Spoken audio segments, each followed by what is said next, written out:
la panne de Connor. Des locomotives qui roulent très vite, ce n'est pas ce qui manque sur Chicalor. Il y a d'abord Gordon, qui s'occupe du train express. Et Spencer, la locomotive privée du duc et de la duchesse de Beaufort.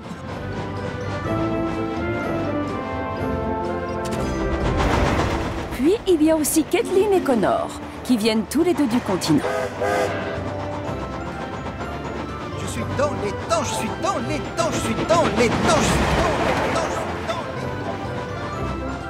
Connor et Kathleen sont encore plus rapides que Gordon et Spencer.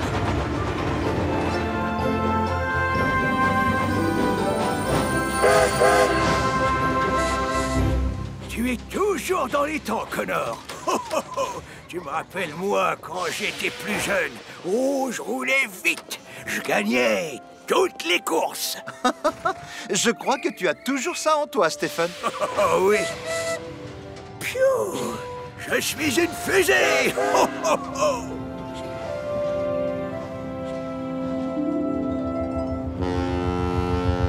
Ce jour-là, Connor doit attendre devant le pont des Vicaires qu'un bateau traverse le détroit. Oh, dépêche-toi un peu. Allez, avance. Mes passagers sont pressés. Ah. Enfin, ça y est.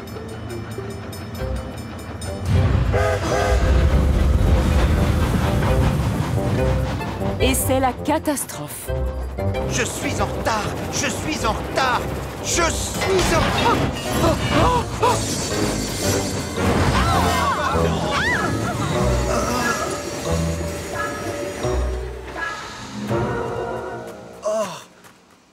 Une des bielles d'accouplement de Connor s'est détachée. Et il a failli dérailler. Peut-être que je roulais trop vite. Le pauvre Connor est rapidement emmené à l'atelier de réparation, où les mécaniciens remplacent la bielle endommagée. Mais Connor n'est pas content pour autant.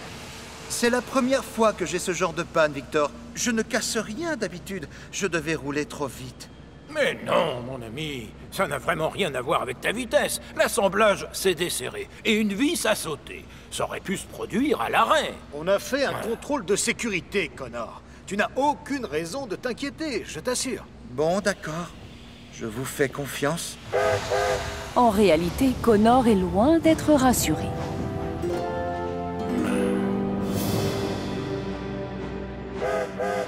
Salut, Connor! Oh! Contente de voir que tu es de retour après ton petit accident. Oh, si tu savais, c'était assez effrayant. J'ai entendu un gros bang et senti un truc cassé. À partir de maintenant, je vais faire plus attention. Oh!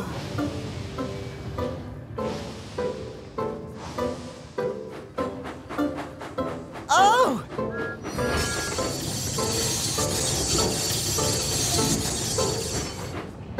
Bonjour, Connor. Pourquoi tu roules aussi lentement? Un truc qui cloche? Non, tout va bien. Je dois faire plus attention maintenant. Je ne veux pas qu'une autre bielle me lâche. Oh, mais tu sors de l'atelier de réparation. Si tu t'inquiètes pour tes rouages, peut-être que tu devrais y retourner pour les faire vérifier. Bonne idée, Thomas. Mieux vaut prévenir que guérir, non? Mieux vaut prévenir que guérir. Mieux vaut prévenir que guérir. Mieux vaut prévenir que guérir. Connor retourne donc à l'atelier de réparation dès qu'il a une pause. Victor, je roule lentement et en faisant attention. Mais je sens qu'il y a quelque chose qui ne va pas. Tous tes rouages fonctionnent très bien, Connor. Et tu es fait pour rouler à grande vitesse. Tu ne devrais pas t'inquiéter comme ça. J'entends bien ce que tu me dis. Et tu as raison, c'est vrai. Mais je ne veux pas prendre de risques, en fait. Le lendemain, Connor roule toujours aussi lentement. Mieux vaut prévenir que guérir. Mieux vaut prévenir que guérir. Mieux vaut prévenir que guérir. Hein? Salut, Connor! Oh, salut Thomas. Alors là, Thomas, je suis très impressionnée. Tu roules 10 000 fois plus vite qu'une locomotive moderne. Et en plus, tu la laisses loin derrière. Oh, oh. Mais en fait, c'est méchant de se moquer de lui. J'aimerais vraiment trouver un moyen de lui redonner confiance en lui. Je suis d'accord avec toi. Je suppose qu'on va lui confier beaucoup moins de missions. Une idée fuse alors dans la cheminée de Thomas.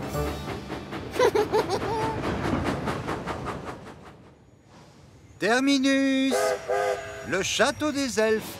Encore désolé pour le retard, mieux vaut prévenir que guérir, comme je dis désormais. Il est scandaleux, ce chemin de fer. On serait arrivé plus vite en chameau. Coucou Thomas, qu'est-ce que tu fais chez le comte? Je veux te dire un mot. Que dirais-tu si je te lançais un petit défi? Toi, tu me connais bien, je relève toujours les défis. Chouette, tant mieux. On va faire une course. Oh, une course? Oh, tu es sûr? Ma bielle pourrait encore se décrocher et causer un accident. Non, Thomas, on ne peut pas faire de course. Pas contre moi, Connor. Je vais beaucoup trop vite pour toi. Je pense à quelqu'un comme Stephen. Oui, c'est moi. Tu vas avoir la chance de te mesurer à la fusée. Quoi? À vos marques. Prêt?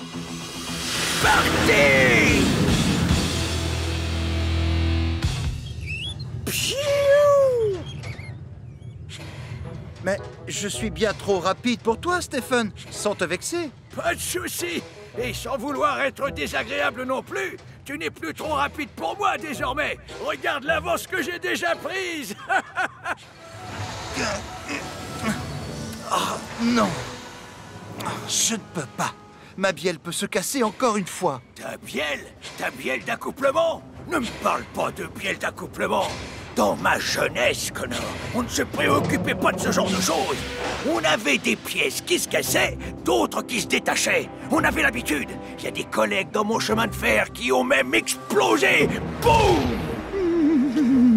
Mais est-ce qu'ils ont renoncé? Non, ils se sont concentrés. Ils ont remis les pièces à leur place. Et ils ont continué à foncer comme les vrais héros qu'ils étaient. Des locomotives puissantes et très consciencieuses qui aimaient rouler vite.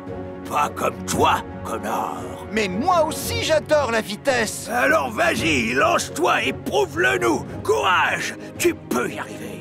Tu peux redevenir le bolide toujours dans les temps, mais ça, il faut que tu le veuilles.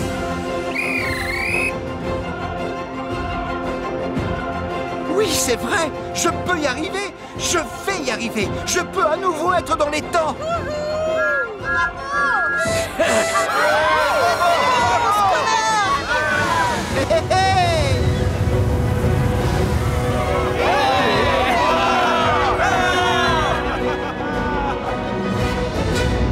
Bravo, Stephen. Ton discours était parfait. Les collègues avec qui tu travaillais ont vraiment tous pu être réparés après avoir explosé? Non, tu t'en doutes. J'ai inventé cette histoire, mais de temps en temps, on a juste besoin d'un joli mensonge pour se remettre sur les rails. La preuve avec Connor, il a foncé.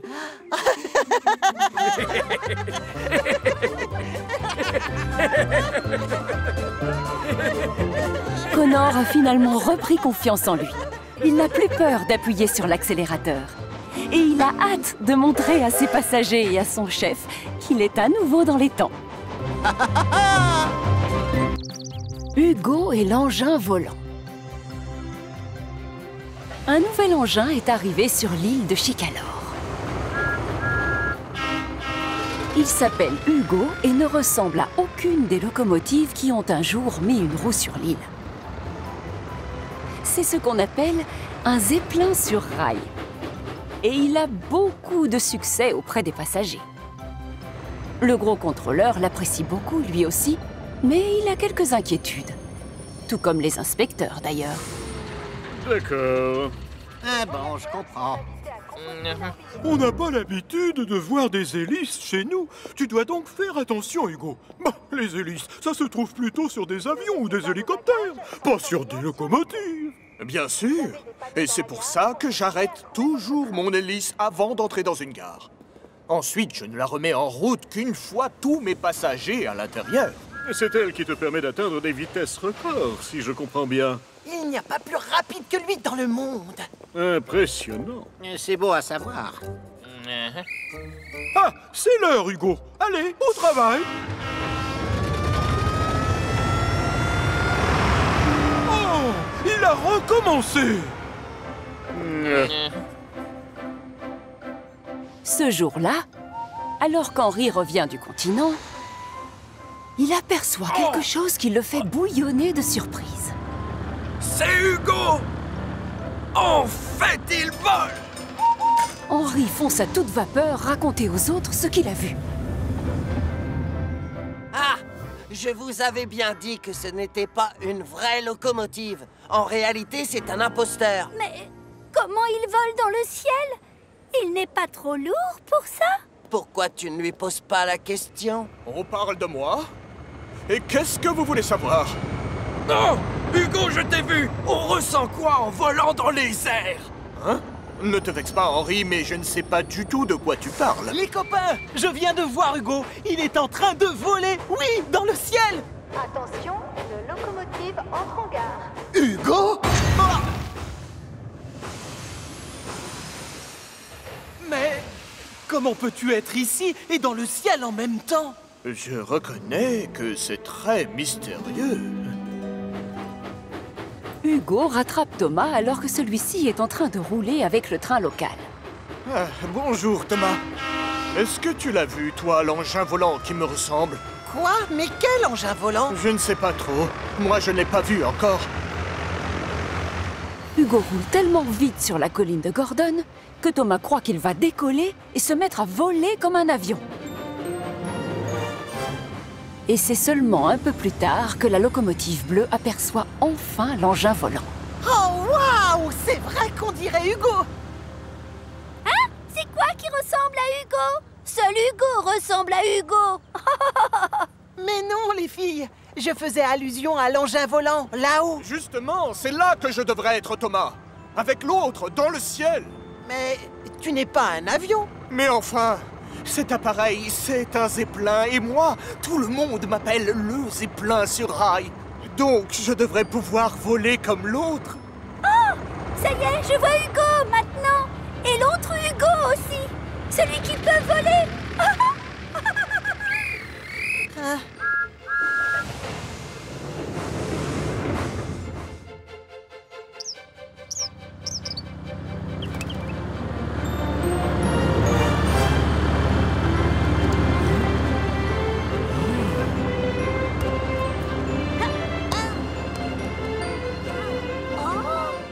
Alors que l'engin volant survole Chicalor, Hugo suit sa trajectoire à travers l'île.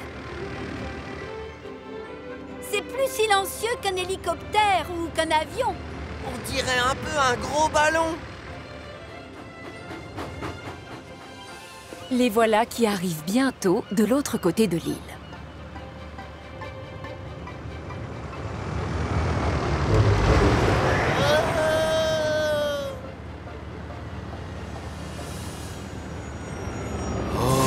Bonjour. Moi, c'est Skiff. Et toi, c'est comment? Je m'appelle Hugo. Et je devrais voler comme ce zeppelin là-haut. Oh, tout comme moi. Toi, tu voles? Non, je veux dire que je peux rouler sur des rails et naviguer sur la mer. Et toi, tu peux rouler sur des rails et voler dans les airs. Je suis destiné à ça, normalement. Mais je ne peux pas. Hein? Tu sais, Hugo, moi aussi j'aimerais aller tout là-haut. Parfois, je rêve que j'ai des ailes, mais je sais que je ne volerai jamais à cause de mon poids. Toi et moi, Hugo, on est taillés pour rouler. Et on a beaucoup d'aventures à vivre cloués au sol. Toi, tu ne peux pas voler, c'est vrai. Mais Hugo, lui, il ressemble vraiment à un engin volant. S'il s'en donne les moyens, je suis sûr qu'il peut voler. C'est le petit bateau qui est dans le vrai. Je devrais être capable de voler. Il faut juste que je m'entraîne. Hugo retraverse Chicalor et arrive à la colline de Gordon, l'hélice lancée à la puissance maximum. Il fonce jusqu'au sommet et tente de se propulser dans les airs.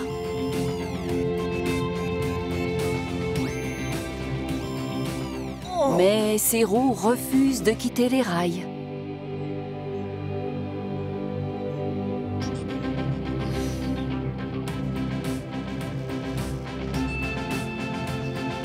Oh, oh.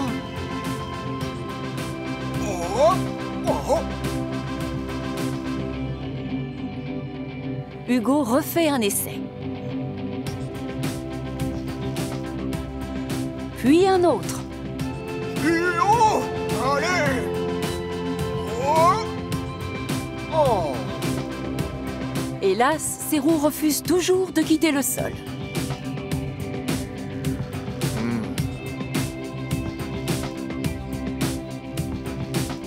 Il ne finit par s'avouer vaincu qu'au coucher du soleil.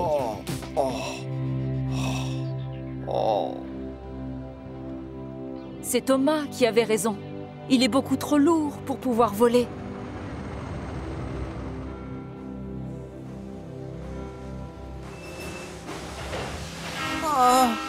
Oh, Thomas, pourquoi est-ce que je ne vole pas?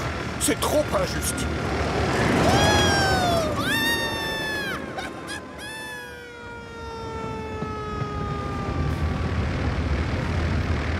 Hugo! Oh! Hugo! Arrête l'hélice, tu entends? Oh, pardon, monsieur, j'avais la tête ailleurs. J'ai essayé plusieurs fois de décoller. Quoi? Ah! Oui! Seulement, je n'ai pas quitté le sol. Oh, oh misère.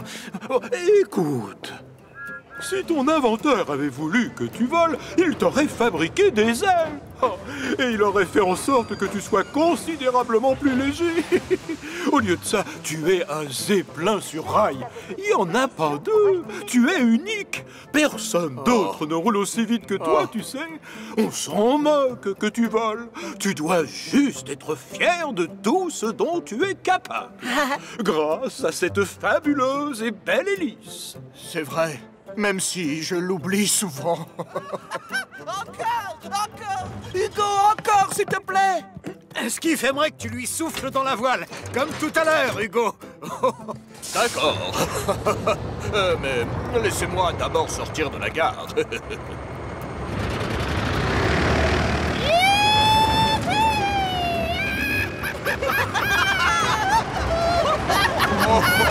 Regardez-le, il vole. La disparition du train dépanneur.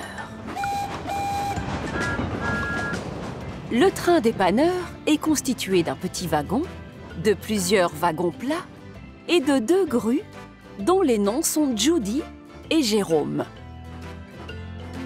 Judy et Jérôme adorent venir au secours de locomotives en panne ou qui ont déraillé. Bonjour! Oh, Branle-bas de combat! Judy? Jérôme? Où s'est produit l'accident? Pardon, il n'y a pas d'accident. Je voulais juste vous dire bonjour. Malheureusement, cela fait un certain temps que l'on n'a pas fait appel à eux pour dépanner des locomotives en détresse. Mon nom, c'est Ryan. Enchanté! Bonjour, Ryan! Moi, je m'appelle Judy. Et moi, je m'appelle Jérôme. Et on forme le train dépanneur. Ah, comme Rocky? Oui, je suppose. Depuis qu'il y a le centre de recherche et de secours, on ne fait plus du tout appel à nous. C'est à Rocky qu'on confie les missions. Et nous, on nous charge de garder les hangars. Tu parles d'une corvée. Ah oui. Je sais. Je dois me rendre au port de Calembour. Je vais vous emmener. Ça vous changera. Oh oui, merci.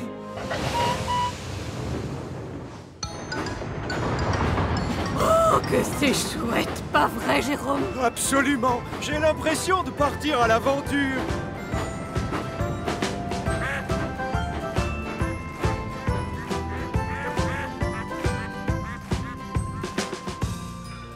Bon, écoutez-moi. Je vais travailler. C'est bon?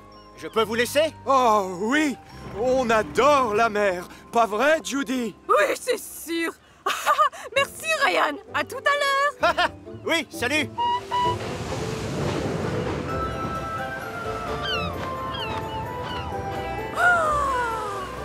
L'air marin. Oh, il n'y a vraiment rien de tel. Et quelle jolie vue.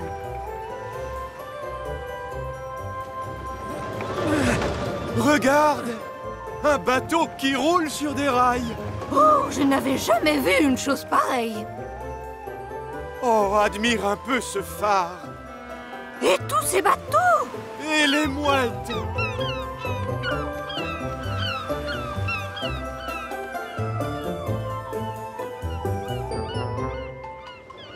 Tiens, le revoilà.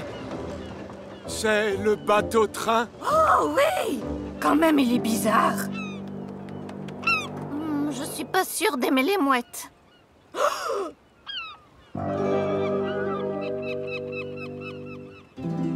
Regarde le phare. Il ne fait pas grand-chose, finalement. Sa lampe, elle tourne et tourne.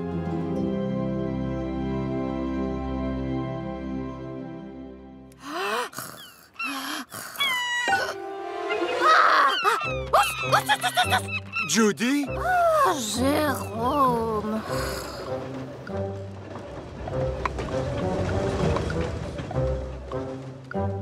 Oh.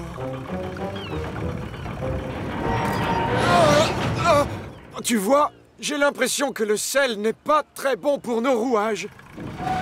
Oui, je confirme, ça grince. Oh, attention, nous sommes le train dépanneur, donc nous devons toujours nous tenir prêts à intervenir. J'aimais bien la locomotive d'hier. Pourquoi on ne demanderait pas à une autre de nous déplacer? On visiterait un autre endroit. Ah!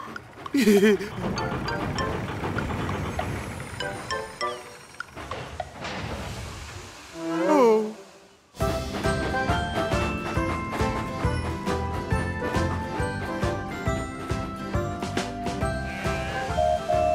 Merci, Oliver! Oh, quel endroit merveilleux! C'est joli et si tranquille et franchement très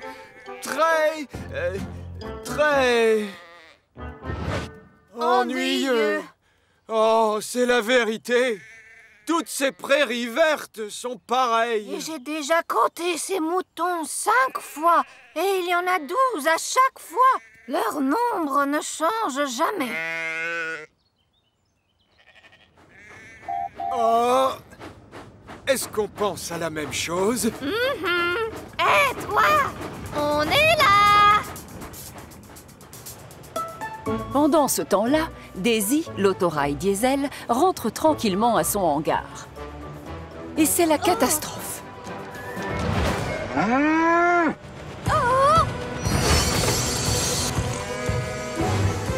Oh non! Attention!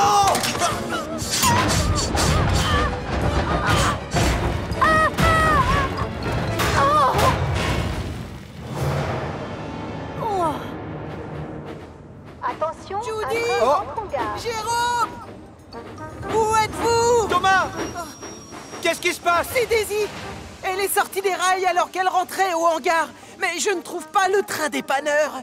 Je vais devoir aller au centre de recherche et de secours pour prendre Rocky. Surtout pas! Non! Je sais où est le train dépanneur. Je vais le chercher. Le souci, c'est que le train dépanneur n'est plus au port de Calembour. Oh non! Mais où sont-ils? C'est Judy et Jérôme que tu cherches? Oui! Oui, c'est ça! Oliver les a emmenés sur la ligne de Montaigu. Il est bizarre, ça train.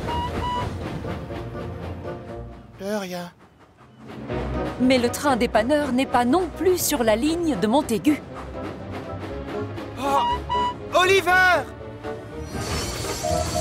Oh, tiens, bonjour. Où est le train dépanneur? Judy et Jérôme, ils sont où? Je les ai laissés sur une voie de garage plus loin, mais Montaigu les a emmenés ailleurs. Où ça? Je dois les retrouver le plus vite possible. Il y a eu un accident. Qu'est-ce que tu en penses, Jérôme? C'est un peu poussiéreux comme endroit, cette carrière. Oui, et bruyant aussi. Quoi? Parle plus fort! J'ai dit que c'était... Oh! Oh! Salut, Ryan! Quoi? Oh! Il y a eu un accident. Quoi? Un accident? Pour de vrai? Oh! Chouette! Ah, enfin! On a une chance de montrer de quoi on est capable! C'est bon! Oh! Faites attention! Oh, ne crains rien, Daisy. On te tient. Oh. Vas-y doucement, Judy. Il ne faut pas qu'elle bascule. Les deux grues sont heureuses comme tout. On leur donne enfin une occasion de montrer qu'ils sont vraiment utiles et efficaces.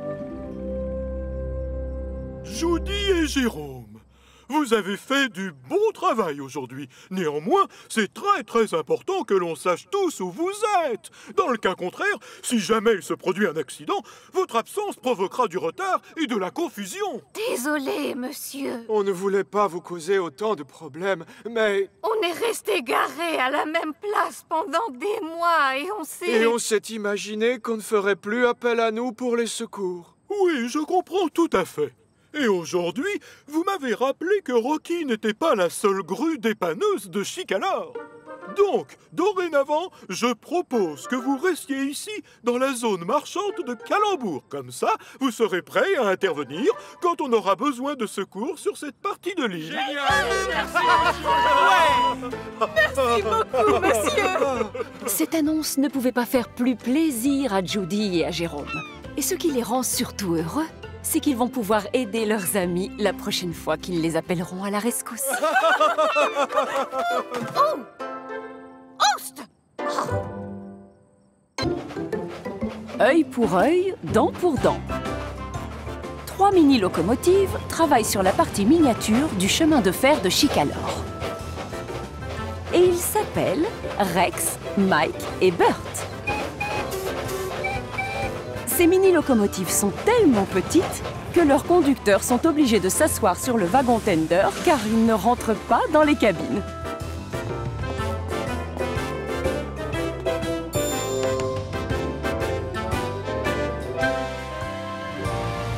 Ce jour-là, 2 inconnus visitent la petite île de Chicalor. Ils se promènent partout dans une petite voiture et prennent des photos des locomotives qui les intéressent.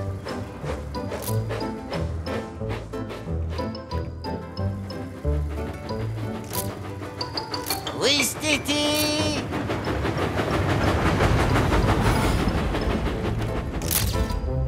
Les 2 visiteurs passent la journée sur la ligne de Thomas.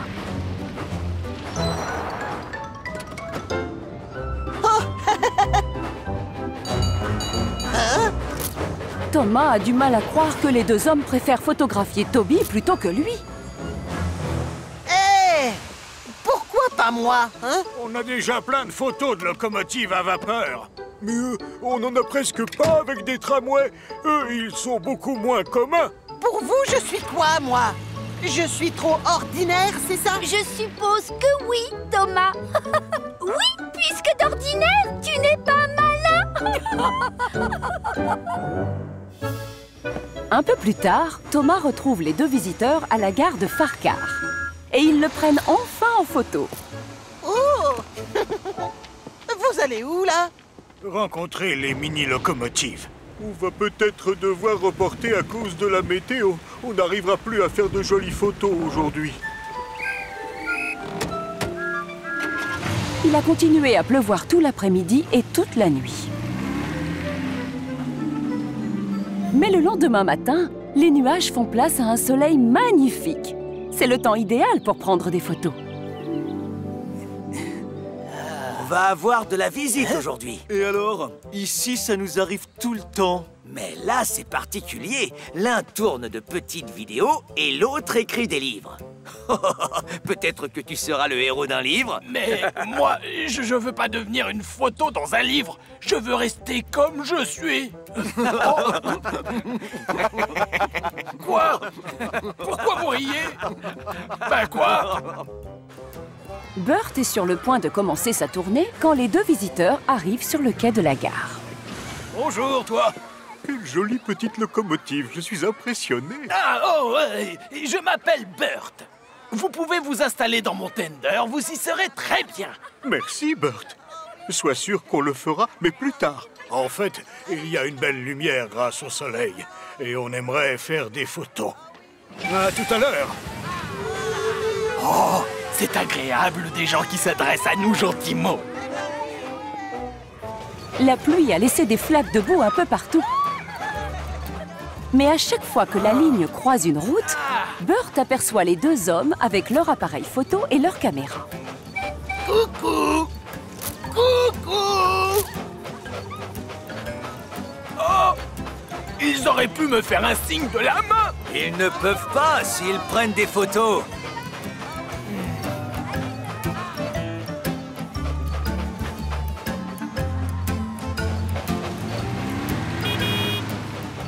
Ils n'ont pas voulu me saluer quand j'ai sifflé, alors plus question de les saluer gentiment quand je les vois.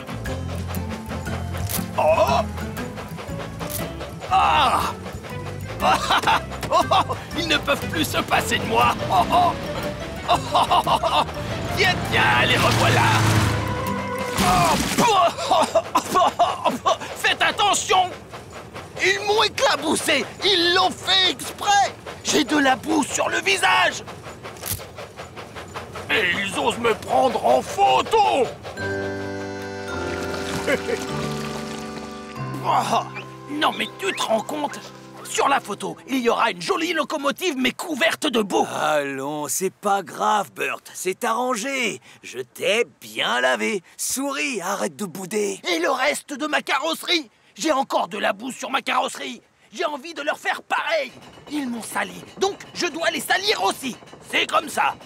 Ne dis pas de bêtises. Tu dois leur pardonner, Burt. C'était un accident, tu le sais.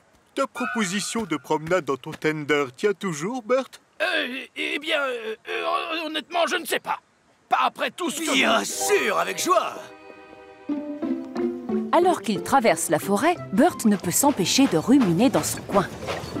Quel drôle de temps. Faut bien aimer la pluie. Oh!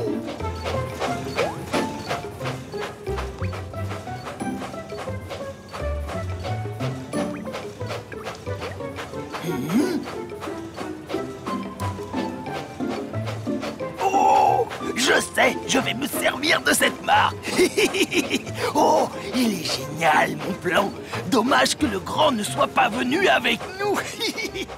Burt appuie à fond sur l'accélérateur et s'engage dans une partie de la forêt où se trouve une colline assez haute.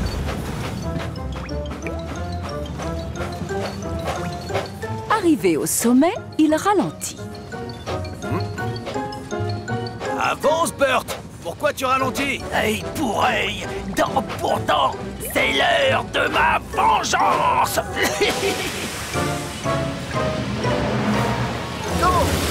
Oh, je suis trempé. Je suis tout trempé. Burt! Burt! Mais qu'est-ce qui t'a pris? Œil pour œil, dent pour dent. Oh, oh, oh. Au carrefour de Calembour, le petit contrôleur est en colère et il veut des explications. Burt, tu t'es vraiment mal conduit aujourd'hui. On ne doit pas être impoli avec des visiteurs. Mais, ils m'ont éclaboussé, monsieur, alors je me suis vengé. Je ne veux pas d'excuses, tu m'entends? Vraiment, tu me fais honte. Rentre dans ton box. Eh ben, dis donc. Ah. Oh, pauvre Burt. Oh non.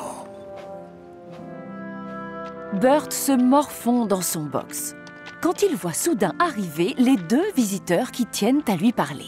C'est pas vrai. Qu'est-ce qu'ils veulent maintenant? Rebonjour. On est venu te voir parce qu'on est vraiment désolé de t'avoir éclaboussé avec notre voiture. C'est de ma faute. Je n'ai pas fait attention aux flaques de boue. Moi non plus. J'étais bien trop occupé à te prendre en photo. Oh, eh bien, je suppose que... Comment dire, moi aussi, je m'excuse de vous avoir arrosé tout à l'heure. On se demandait s'il n'y avait pas un moyen pour se faire pardonner d'une façon ou d'une autre. Peut-être qu'on pourrait t'aider à te nettoyer pour que tu sois aussi chic que tu l'étais ce matin.